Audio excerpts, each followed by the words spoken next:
Bună ziua, prieteni! Continuăm aventurile în Teyvat.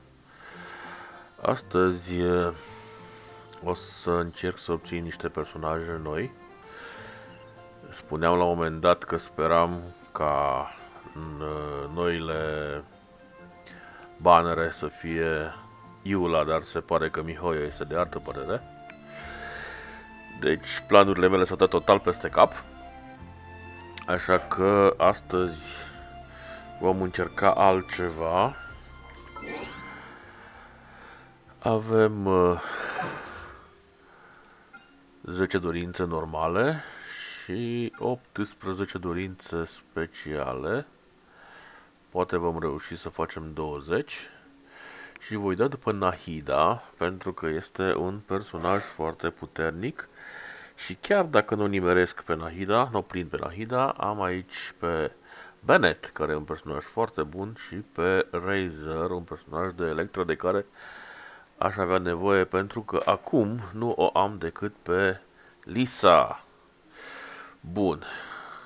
Și vom începe cu dorințe pe bannerul clasic, standard.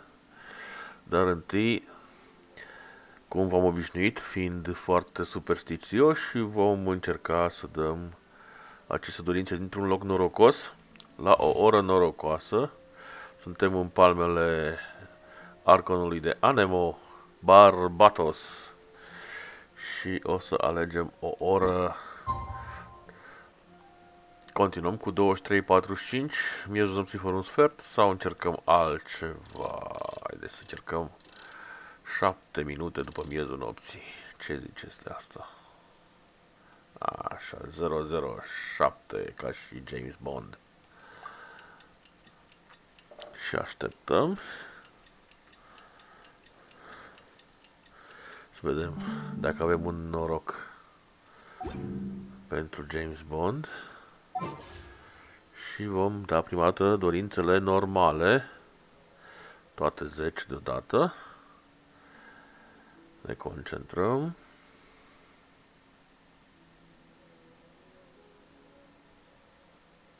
Hei.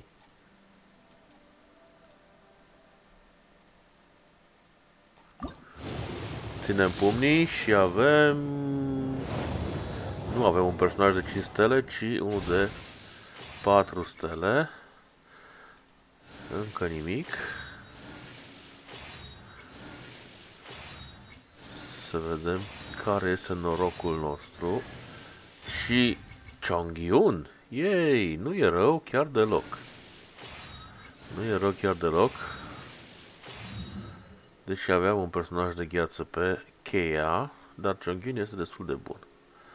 Bun, am obținut Extra Masterless Stardust, cu care vom mai cumpăra dorințe, exact 2 dorințe speciale. Și am făcut 20, pe care le vom da la Nahida. Să vedem ce noroc avem. Țineți-mi pumnii.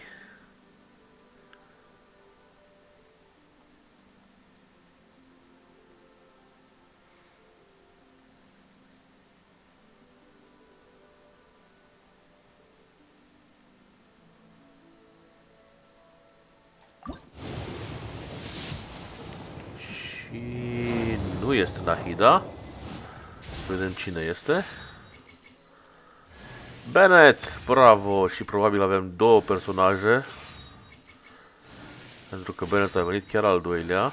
Sau poate avem o armă de 4 stele. Sau poate doar ne facem speranțe de șarte. Da, doar speranțe de șarte. Și mai avem încă un set de 10 dorințe pe care o să-l dăm în continuare.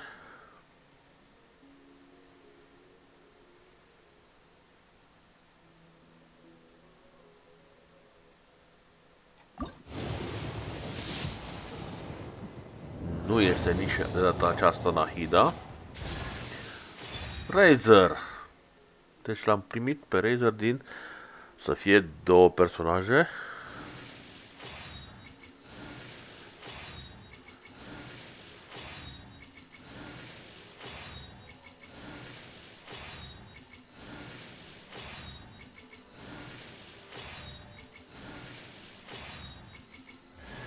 Bennett! Bravo! Avem două personaje. Avem un Bennett C2. Adică C1, pardon. Că e C0 și C1. Și pe Bennett și pe Razer. Ambii am obținut. Deci astăzi am avut un pic de noroc. Și vom continua cu aventurile noastre împreună cu noii noștri prieteni. Mulțumim, Barbatos. Deci, ora 007, James Bond ne poartă noroc. Atât pentru astăzi și voi reveni mai târziu cu alte aventuri din Teyvat. O seară bună și vă mulțumesc pentru atenție.